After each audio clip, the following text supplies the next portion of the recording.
আসসালামু আলাইকুম। জিয়াদ টেক চ্যানেলে আপনাকে স্বাগতম। আশা করি আপনারা সবাই ভালো আছেন।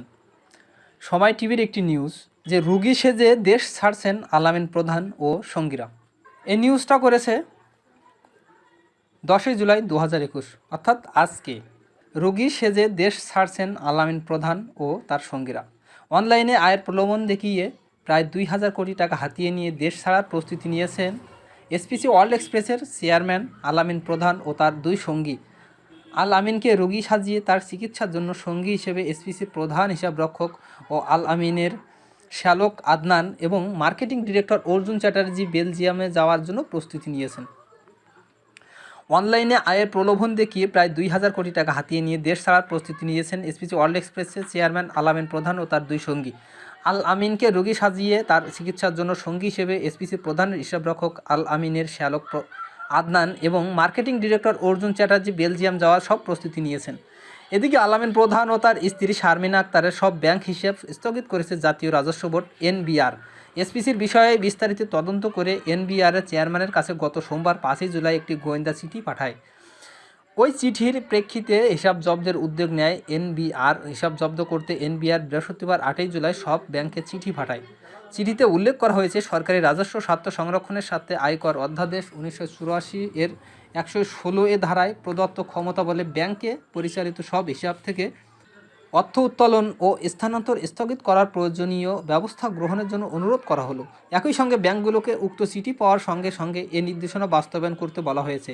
এছাড়া তাদের ব্যাংক হিসাবের বর্তমান স্থিতির তথ্য জরুরি ভিত্তিতে এনবিআরে পাঠাতে বলা হয়েছে। এর আগে আল-আমিন প্রধান ও তার স্ত্রী ব্যাংক হিসাব তলব করে বাংলাদেশ ব্যাংকে চিঠি দেয় এনবিআর। এতে আল-আমিন ও তার স্ত্রীর সঞ্চয় হিসাব, চলতি হিসাব, ঋণ হিসাব ও বিদেশি মুদ্রার হিসাব, ক্রেডিট কার্ড, ভল্ট, সঞ্চয়পত্র, ডিপোজিট স্কিম ও বিও বেনিফিশিয়ারি অনার্স অ্যাকাউন্ট সহ সব ধরনের হিসাবের তথ্য চাওয়া হয়। জানা গেছে গোয়েন্দা সংস্থা তদন্ত কাজ শুরু করলেও দেশ ছাড়ার প্রস্তুতি নিতে থাকেন আল-আমিন প্রধান, তার শ্যালক ও এসপিসির প্রধান হিসাবরক্ষক আদনান এবং মার্কেটিং ডিরেক্টর অর্জুন চ্যাটার্জি। এই প্রক্রিয়ার অংশ হিসেবে আল-আমিন প্রধানের ইতিমধ্যে রাজধানীর একটি বেসরকারি হাসপাতালে কয়েক দফা সাজানো চিকিৎসা নিয়েছেন বলে বিশ্বস্ত সূত্রে জানা গেছে। চিকিৎসার জন্য কাগজপত্র তৈরি করে বেলজিয়ামের ভিসা পেয়েছেন বলে সূত্রটি নিশ্চিত করেছে। এখন হঠাৎ করে বড় অসুস্থতা দেখিয়ে দেশ ছাড়বেন তারা।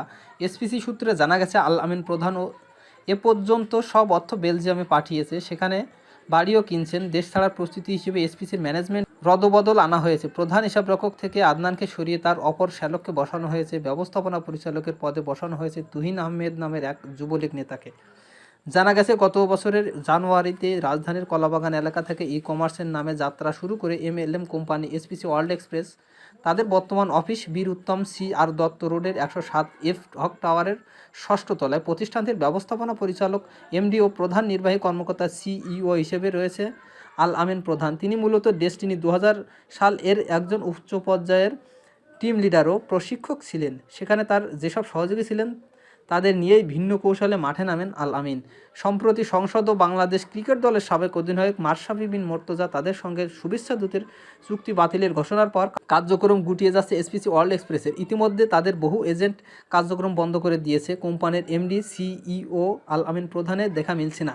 এসব বিষয়ে জানার জন্য আল-আমিন প্রধান ও অর্জুন চ্যাটার্জিকে সময় নিউজের পক্ষ থেকে শনিবার 10 জুলাই বেলা 12টা 40 থেকে একাধিকবার ফোন করা হলেও দুজনের কেউ ফোন ধরেননি। তাহলে আপনারা অবশ্য বুঝতে পারছেন যে রুগী সেজে দেশ ছাড়ছেন আল-আমিন প্রধান ও তার সঙ্গীরা। তাহলে আবারও সাবধান করে দিচ্ছি, যারা নতুন আইডি খুলতে চাচ্ছেন এবং যারা আইডি খুলেছেন তাদের তো অবশ্যই মাথায় একটা চিন্তা রয়েছে, এখন নতুন করে কেউ আইডি খুলবেন না দয়া করে। এরকম নতুন নতুন আপডেট ভিডিও পেতে আমার চ্যানেলটি লাইক, কমেন্ট এবং শেয়ার করবেন এবং সাবস্ক্রাইব করে বেল বাটন অন করে পাশে থাকবেন।